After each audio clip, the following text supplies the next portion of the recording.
He said a few things, for example, where do I stand? Is in my private life, but let me speak more of public life, because that's what concerns all of us. I was not a politician. I have never actually voted when I decided to go and run for governor of Anambra State. I've never even slept in my village for one day. But something happened that made me to decide this is enough. And what was that? Coincidentally, in 1999, Professor B.C. Nwosu ran to be governor of Anambra State. In the primary, he lost. Professor B.C. Nwosu. I wasn't part of the election. I wasn't the party. I wasn't the party member. In 2001, they found out that the governor then wasn't doing what he expected. And a group of people approached him and say, you plan to contest in 2003. Professor B.C. Nwosu turned to the group and said, I'm going to be 60 in 2003. Nobody, no 60-year-old can govern Anambra State. It's a very difficult state. You need a young man between 40 and 45 who is successful on his own, who can be able to battle all the problems.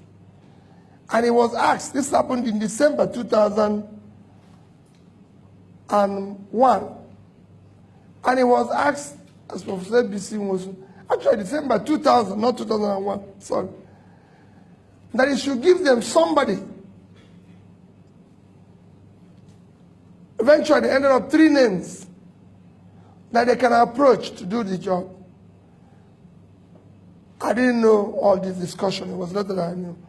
I was just in a bank, as Fidelity Bank, which is mentioned now.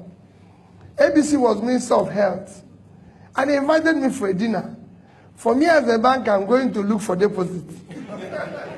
So I went to dinner. We finished talking. We never mentioned politics. We talked generally about Nigeria, my ideas about Nigeria and everything. And finished dinner, I left for Lagos. He didn't tell me about politics. But in April, the people went back to him. He told them, I have 3 candidates. 1, P2B, 2, P2B, 3, P2B. Go and look for him. The people came from his office to my office and talked about politics. And I told them I used the word, over my dead body. At 40, I was chairman of the bank. I was the highest investor in the bank. I had interest in 3 banks where I was seated on the board. I'm enjoying myself. I don't have anything. I fly every week. I go to London and come back first class. So what is this man talking? Go and get involved with this madness.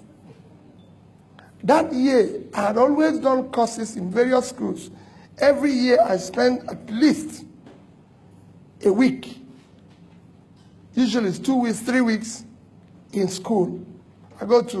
That's taking me to Harvard, to Columbia, Oxford, Cambridge. I've been to all of them. That year I was going to Kellogg Graduate School to do a program that was for 6 weeks. So in June that year, I went to Kellogg. The man who founded Kellogg Graduate School, Professor Dean Jacob, it was his last year. He founded the school in 1957. 2001 was the last year he taught and retired. And he took us on what they call global economy. After 1 month of being in this class, this man never mentioned anything about Africa. A day before he concluded the lecture, everybody in Chicago the hall was full of top business leaders. A day before that, the final day, when he finished, I raised my hand and said, you never said anything about Africa. He said, you want to know about Africa? I said, yes. I paid $40,000 for this course. And nothing was mentioned about the continent I came. He said, I'll tell you about Africa tomorrow. The next day, which was his last day, he finished and said, you want to know about Africa? It's important I tell you this story. I said, yes. He said, there's nothing called African economy. He said, nobody plans with Africa. I was so, you can imagine how I feel. He turned to me and said, Peter, can you give me 10, 20-year plan of your country? You know, the hall was full. I was courageous enough. I said, yes. Even when I know there was not even tomorrow. Next one for 1 month. I said, yes. He said that you can only do that when you have countries. If you have America, they have 10-year plan, 20-year plan, 30-year plan. You don't see it in African countries. I said it's in my country. When I know it wasn't there.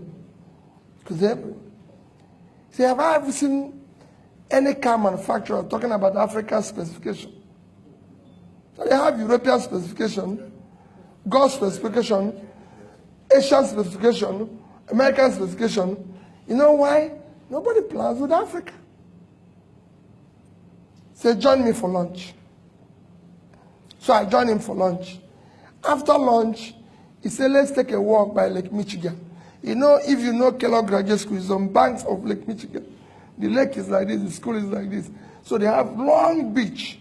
So he said, let's take a walk in it. And we decided to take a walk. As we were starting the walk, he said to me, do you have any of your country's currency? This was 2001. The highest denomination was 100 naira.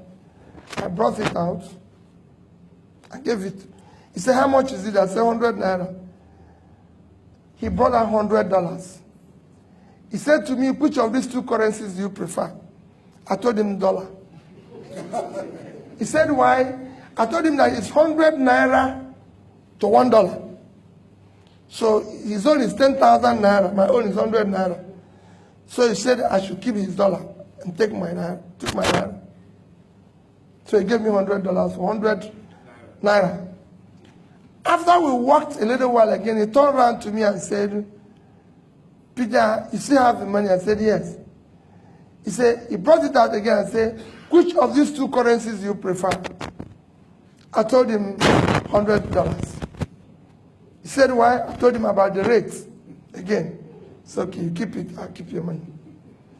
He said, let's sit down. We sat down.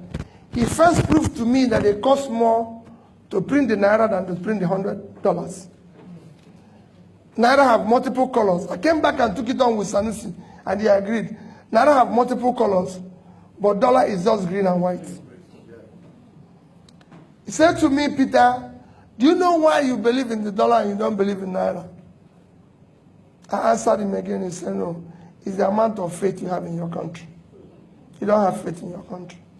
It's not about it. You don't have faith in your country. Economy is driven by faith. Nothing else. Anybody who says, I've been teaching this for several years now, is faith. It's hope. That is what those plans I'm talking to is all about. 10 years, 20 years. It's hope. Nobody's sure what is going to happen in 10 years. But countries do give their people hope. But there's a sense of hopelessness in your place. That's why you prefer this currency. I've served on various boards and various committees and everything. And he went on and on to tell me about his life. And he convinced me that Japanese people keep their money in yen, not the rates. Chinese in Chinese yuan. Malaysians in Malaysian ringgit. Singapore in Singaporean dollars. He went on, then there was no euro. He told me Italians, which their rate was worse, keep it Italian rila. Germans in marks, everybody in this. But the Africans don't keep it because they don't have faith in their continent.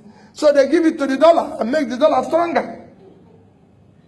Because they prefer to put their money here and build in America. Now he is a lecturer. He drives S-Class. The wife is the lecturer, he drives the Lexus. The daughter is the lecturer, he drives the Lexus. The lecturers in your place don't drive such cars, they don't live such life. And I said to me, can I ask you for a favor? Just to tell you a story. I said, yes. He said, go back to your country and participate in building public wealth. Public wealth enriches everybody. Individual wealth impoverishes everybody. All of you want to make private money. It does not enrich anybody.